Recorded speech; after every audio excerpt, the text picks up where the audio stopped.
वफादार नेवला पंचतंत्र की कहानी।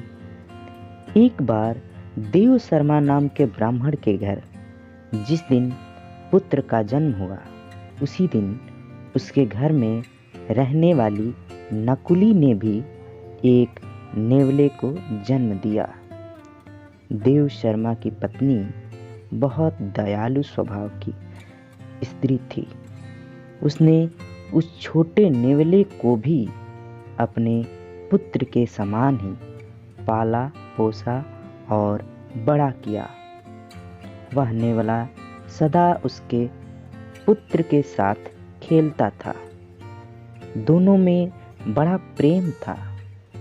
देव शर्मा की पत्नी भी दोनों के प्रेम को देखकर प्रसन्न थी, किंतु उसके मन में यह शंका हमेशा रहती थी कि कभी यह नेवला उसके पुत्र को न काट खाए।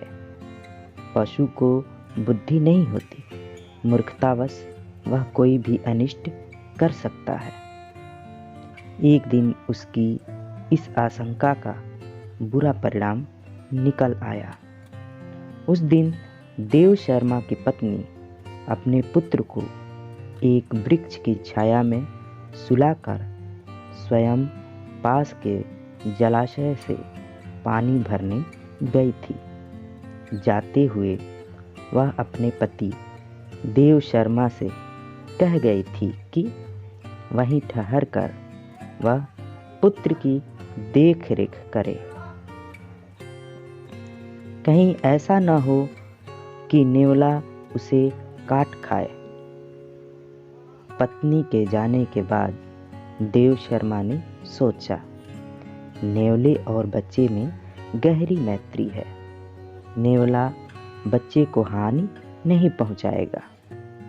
यह सोचकर वह अपने सोए हुए बच्चे और नेवले को वृक्ष की छाया में छोड़कर स्वयं भिक्षा के लोभ से कहीं चल पड़ा।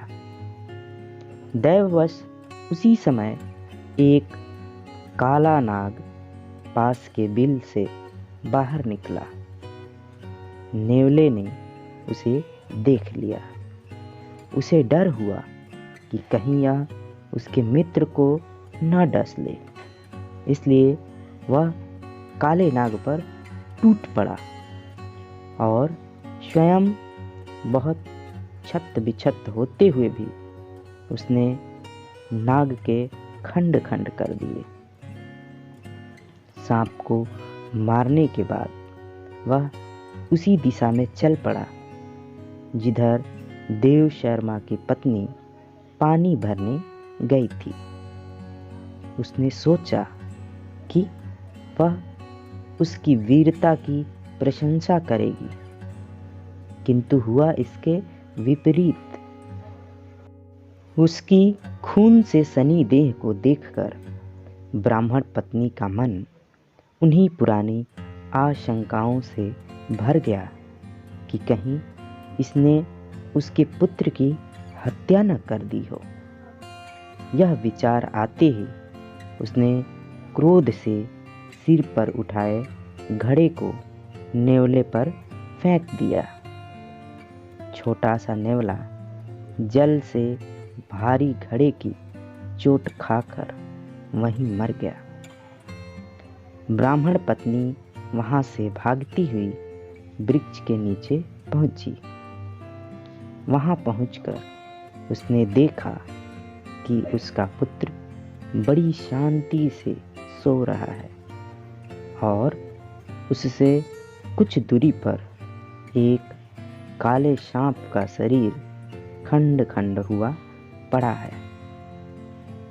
तब उसे नेवले की वीरता का ज्ञान हुआ।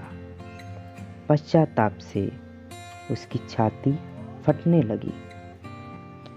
इसी बीच ब्राह्मण देव शर्मा भी वहां आ गया। वहां आकर उसने अपनी पत्नी को विलाप करते देखा तो उसका मन भी सशंकित हो गया, किंतु पुत्र को कुशल पूर्वक सोते देख उसका मन शांत हुआ।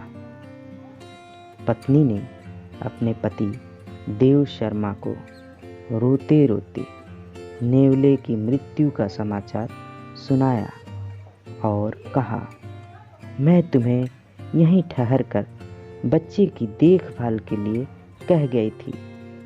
तुमने भिक्षा के लोभ से मेरा कहना नहीं माना। इसी से यह परिणाम हुआ। सीख, बिना विचारे जो करे सो पाछे पछताए। तो दोस्तों, ये थी आज की कहानी। आपको कैसी लगी ज़रूर बताएं। धन्यवाद।